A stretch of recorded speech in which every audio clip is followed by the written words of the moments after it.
outdoing me. I was like, wait, no. So, at first I was like, I'm in competition with this guy. I gotta be more energetic than Jake.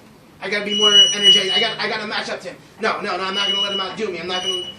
Then after a while I realized, let's just play with him, not compete with him. And then it just got better. And Jake has this way, without you realizing it, of bringing out more energy in you. Whether or not you feel like you're down and out or you just feel fine, he'll make you feel more energetic.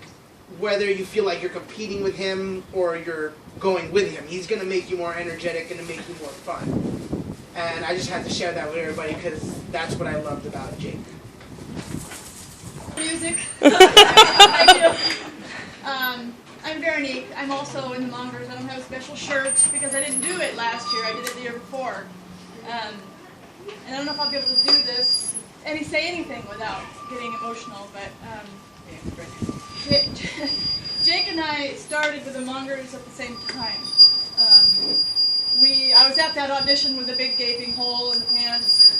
We tried to give him a safety pin, and I held up a paper while he pinned it. And he thought he was safe all day, and at the end of the day, he realized that the pin had come out, which everyone else knew, but he didn't. And then he was like, how long has that been out? How long has it been open? I'm like, pretty much the whole time. So it was funny, because he left the house with not a hole in his jeans. He wasn't going to wear them again after that, because it just kept getting bigger and bigger. But the audition was a lot of improv and all of that, and it was but for me, I love the Mongers. They were definitely a family, and they were amazing. But for me, the fair was Jake, because one, we were going through it together, but he embodied the whole spirit of the fair. Everything he did, he had so much passion for. And the thing that amazes me about Jake is that he was so dedicated to every aspect of it. Not just the actual performance itself, which he was always making up new poems. He was always making up new jokes about his cock. He was always he was always like, when he wasn't at fair, he was at home writing out new jokes. He had papers of jokes in his pocket. He was always coming to Maggie with ideas like, oh, we should try this or try that. It was like his whole world was focused on how to improve his performance and how to be even better. And so that's one piece, but just the physical act of getting to the damn fair. He doesn't have a fucking car. He would be at the bar working till 3 o'clock in the morning, and he would have to get up at 5 to either catch 4 buses from Burbank to get to the fair, or to catch a ride from other fair people to get to the fair on time.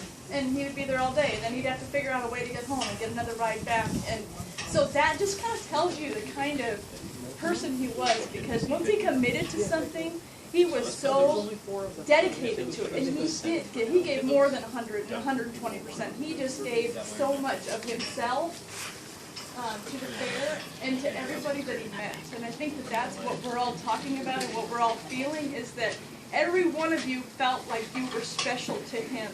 Yep. Every single person here, he was able to, there was no bias. He treated everyone as they were a unique and special human being. Didn't matter who you were, what you looked like, anything. He would kiss you or whatever, it didn't matter. Every single person he treated as equal to each other and to him, and as special. And I think that's really the gift that he brought to all of us, is that